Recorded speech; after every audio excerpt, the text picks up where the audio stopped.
Resumen capítulo 19 del libro Los Embajadores. El Espíritu Santo soluciona las dificultades. Al llegar a Antioquía en Siria, Pablo y Bernabé reunieron a los creyentes e informaron de todo lo que Dios había hecho por medio de ellos y de cómo había abierto la puerta de la fe a los gentiles. La gran y creciente iglesia en Antioquía era un centro de actividad misionera y estaba compuesta por judíos y gentiles. Mientras los apóstoles se unían con los miembros laicos para ganar otras personas, ciertos creyentes judíos de Judea, que pertenecían a la secta de los fariseos, introdujeron con éxito una pregunta que produjo consternación entre los creyentes gentiles. Estos maestros judaizantes declaraban que para ser salvos debían estar circuncidados y cumplir con la ley ceremonial. Pablo y Bernabé se oponían a esta falsa doctrina, pero muchos de los creyentes judíos de Antioquía favorecieron la postura de los hermanos que habían llegado recientemente de Judea. Muchos de los judíos que se habían convertido a Cristo aún sentían que ya que Dios había detallado una vez la forma hebrea de culto, era improbable que autorizara cambios. Insistían en que las ceremonias judías debían ser incorporadas a la religión cristiana.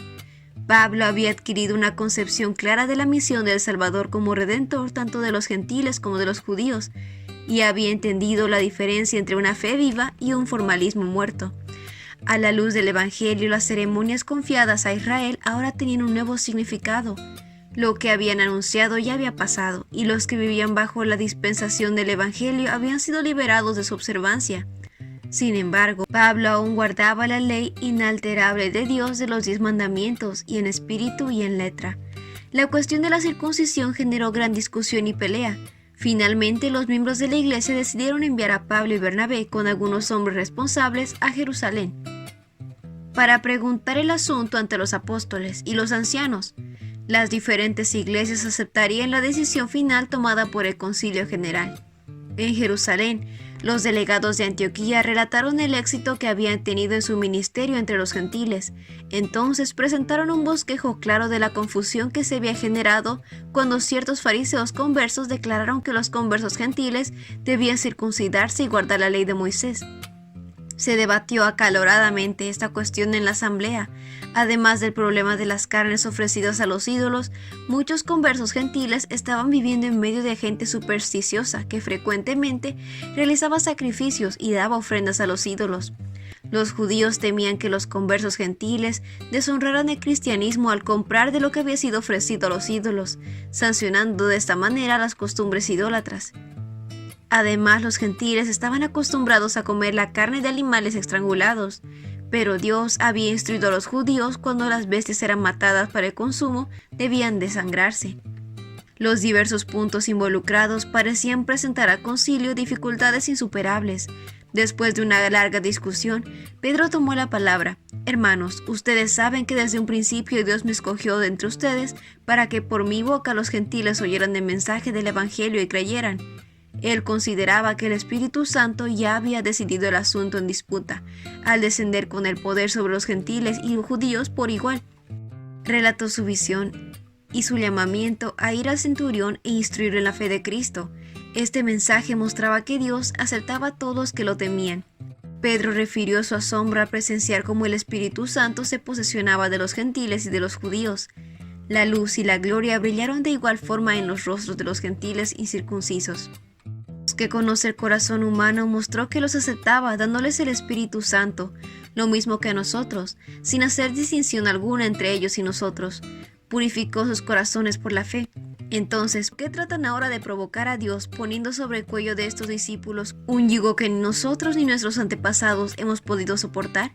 Ese yugo no se refería a los 10 mandamientos. Pedro se estaba refiriendo aquí a la ley de las ceremonias, que había perdido su vigencia con la crucifixión de Cristo. Toda la asamblea guardó silencio para escuchar a Bernabé y a Pablo, que les contaron las señales y prodigios que Dios había hecho por medio de ellos entre los gentiles. El Espíritu Santo vio que no era bueno imponer la ley ceremonial a los conversos gentiles, y la mente de los apóstoles estaba en comunión con Dios. Santiago presidía el concilio, y su decisión fue: debemos dejar de ponerles trabas a los gentiles que se convierten a Dios. Esto puso fin a la discusión. Santiago intentó grabar en la mente de sus hermanos la idea de que los gentiles habían hecho un gran cambio en sus vidas y que no debían ser molestados con cuestiones de menor importancia, no fuera que se desanimaran al seguir a Cristo. Los conversos gentiles, por su parte, debían abandonar las costumbres que eran incongruentes con el cristianismo. Debían abstenerse a carnes ofrecidas a los ídolos, de fornicación, de cosas estranguladas y de sangre. Debían guardar los 10 mandamientos y vivir vidas santas. Judas y Silas fueron enviados con Pablo y Bernabé para declarar a los gentiles por testimonio de sus propias bocas la decisión del concilio. El mensaje que debía poner fin a toda controversia venía de la voz de la autoridad más elevada en la tierra. El concilio que decidió este caso estaba compuesto por apóstoles y maestros prominentes de la educación de las iglesias cristianas judías y gentiles, con delegados de varios lugares. Las iglesias más influyentes estaban representadas. El concilio procedió a la dignidad de una iglesia establecida por voluntad divina. Jerusalén era la capital del exclusivismo y la intolerancia. Cuando los judíos cristianos que vivían cerca del templo vieron que la iglesia cristiana se alejaba más de las ceremonias del judaísmo, y cuando percibieron que por la nueva fe las costumbres judías pronto serían perdidas de vista, muchos se indignaron con Pablo. Ni siquiera los discípulos estaban del todo preparados para aceptar voluntariamente la decisión del concilio. Algunos, celosos de la ley ceremonial, miraban a Pablo con desagrado. Pensaban que sus principios en relación con la ley judía eran flojos. Las decisiones del gran alcance del concilio general infundieron confianza entre los creyentes gentiles, y la causa de Dios prosperó. En Antioquía, Judas y Silas hablaron extensamente para animarlos y fortalecerlos.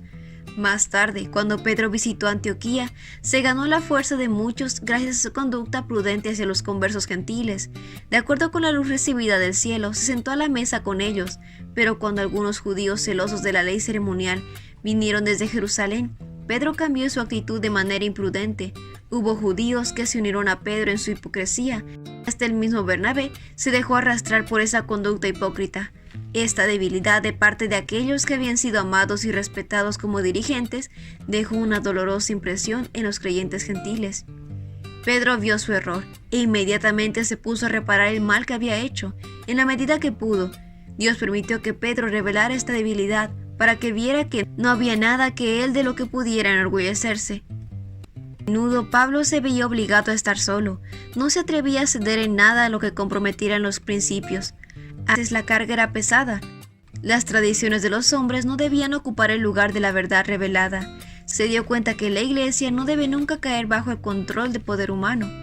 Al hecho de que Pablo había sido instruido personalmente por Dios, siempre estaba listo para reconocer la autoridad otorgada al cuerpo de creyentes unidos en el compañerismo de la iglesia. Cuando surgían asuntos de importancia, estaba feliz de unirse con sus hermanos a buscar a Dios a fin de obtener sabiduría y tomar decisiones acertadas. Dios no es un Dios de desorden, sino de paz, como es de costumbre en las congregaciones de los creyentes. Todos los que están unidos como miembros de la iglesia deben estar sumisos los unos a los otros. Y ese fue el resumen del capítulo 19 de Libre Libertador. No olvides compartir este resumen con tus compañeros de clase o con otras personas que tú creas que puedan necesitar este resumen. Nos vemos la próxima.